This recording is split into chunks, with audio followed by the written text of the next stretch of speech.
हिमाचल में एनएसयूआई और यूथ कांग्रेस द्वारा छात्र हित में की जा रही हड़ताल के चौथे दिन पूर्व मंत्री उनका समर्थन करने धर्मशाला पहुंचे।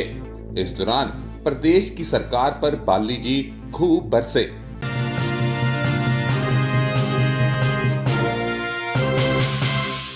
जीएस बाली ने कहा कि केंद्र व प्रदेश नेतृत्व द्वारा बार बार फैसले बदले जा रहे हैं। स्टूडेंट्स को भटकाने का प्रयास किया जा रहा है। वर्तमान में बेरोजगारी, गरीबी बड़े मुद्दे हैं। बच्चों की वैक्सीनेशन नहीं हो रही है। प्रदेश का 80% हिस्सा गांव में बसता है और गांव में इंटरनेट की व्यवस्था प्रॉपर नहीं है। ऐसे में बच्चे ऑनलाइन पढ़ाई कैसे करेंगे और पढ़ाई नहीं होगी तो परीक्षा कैसे देंगे। ऐसे मुद्दों पर सरकार द्वारा कोई चर्चा नहीं की जा रही।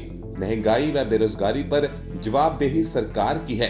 हड़ताल पर बैठे स्टूडेंट से सरकार को बात करनी चाहिए और उचित निर्णय लेना चाहिए। जीएस बाली ने कहा कि बहुत सारे स्टूडेंट्स अपने परिवार का पेट पालने के लिए मजदूरी शुरू कर चुके हैं। 3.5 साल में भाजपा ने किसी को रोजगार नहीं दिया। बच्चों और युवाओं के हित में कोई पॉलिसी नहीं बनाई।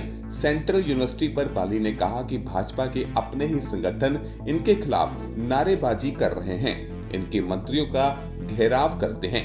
उन्होंने कहा कि सीयू में नियुक्तियां कानूनों को नजरअंदाज करके दी जा रही हैं। उन्होंने कहा कि कांग्रेस पार्टी पूरी तरह से स्टूडेंट्स के साथ है। स्टूडेंट्स हित में धरना प्रदर्शन भी करेगी और जरूरत पड़ी तो शक्ति प्रदर्शन भी होगा। स्टूडेंट्स की हड़ताल पर सरकार को तुरंत गौर करना चाहिए। एनएसयूआई और यूथ कांग्रेस दोनों इसको लेकर के कई दिनों से धरनों पे बैठे हुए और सिर्फ धरना नहीं है, इनकी भूख हड़ताल चल रही है।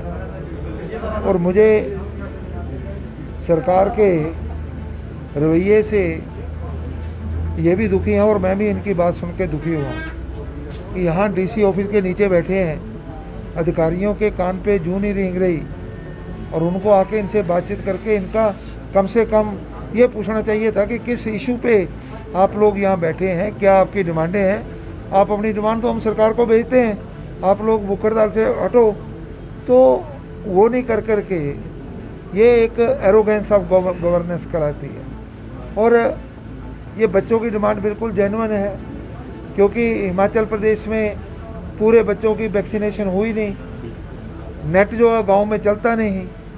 हिमाचल में 80% बच्चे जो है गांव से आते हैं और जब उनको नेट की सुविधा नहीं है तो वो एग्ज़ाम क्या देंगे। बहुत सारे बच्चों ने बेरोज़गारी में, उनके परिवार के लोग बेरोज़गार हो गए। कोरोना में 2 साल गुजर गए। इस सरकार ने एक पैसे की किसी की मदद नहीं की और लोगों की जो इकोनॉमिकल पावर है, इकॉनमी बिल्कुल ख़राब हो चुकी है। जो लोग सड़कों पे आ गए हैं, आज उनको खाने के लाले पड़े हुए हैं। और बहुत सारे स्टूडेंट मैं जानता हूँ जो कॉलेज में पढ़ रहे हैं और बाद में मजदूरी कर रहे हैं या रेडी लगा रहे हैं। ये बड़ी चिंता का विषय है और इस विषय पे सरकार जो है ध्यान भटकाना चाहती है। आज सरसों का तेल 200 रुपये हो गया, दालें 150 रुपये हो गई, पेट्रोल 100 रुपये हो गया, बेरोजगारी 14.5 लाख पे पहुंच गई। किसी को कोई मतलब नहीं है। जो सरकार इन इशू को एड्रेस नहीं कर करके सबको भटकाने का प्रयास कर रहे हैं। अरे भाई, एग्ज़ाम तो तभी देंगे कि जब आगे उन्होंने पढ़ाई की होगी।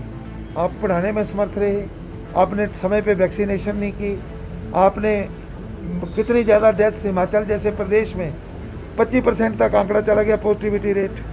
ये सारे चिंता का विषय है। सरकार को होश में आना चाहिए, बच्चों से बातचीत करना चाहिए और कोई ना कोई रास्ता इनकी डिमांड का जो है वो निकालना चाहिए। और सबसे बड़ा, पढ़ के भी क्या कर लेंगे एग्ज़ाम दे करके, उसके बाद सड़क पे तो खड़े होना ही है। बेरोजगारी की लाइन में खड़े हो जाएंगे, 14.5 लाख की बजाय 15.5 लाख हो जाएंगे। उतना ही है। सरकार को इन नौजवानों के लिए कुछ ना कुछ सोचना चाहिए, अपनी पॉलिसीज ढंग की बनाना चाहिए और उस दिशा में आगे कदम उठाना चाहिए। इनके अपने संगठन जो हैं, एबीपी वगैरह, अपने मंत्रियों का घेराव कर रहे हैं, अपने मंत्रियों का चीफ मिनिस्टर के पास एजिटेट कर रहे हैं। और ये जो आपने कहा अभी कि वो अपने आप ही भ्रष्टाचार के वो लगा रहे हैं। बहुत सारी नियुक्तियाँ ऐसी हुई हैं जो कि सीबीआई को जांच करना चाहिए। जिसकी जांच ये सेंट्रल यूनिवर्सिटी है, इसकी सारी जांच सीबीआई को करना चाहिए। मापदंडों से हट करके कहाँ पर नियुक्तियाँ हुई, किसने की, किसके कहने से की, उनको दंडित करना चाहिए। नहीं है तो पार्टी फिर कोर्ट में जाएगी। द टारगेट न्यूज के लिए धर्मशाला से विपिन शर्मा की रिपोर्ट। पल पल हर पल समाचारों से अपडेट रहना है तो हमारे इस चैनल द टारगेट न्यूज को लाइक करें, सब्सक्राइब करें व बेल आइकन को जरूर दबाएं। घर बैठे सारी जानकारी पाएं।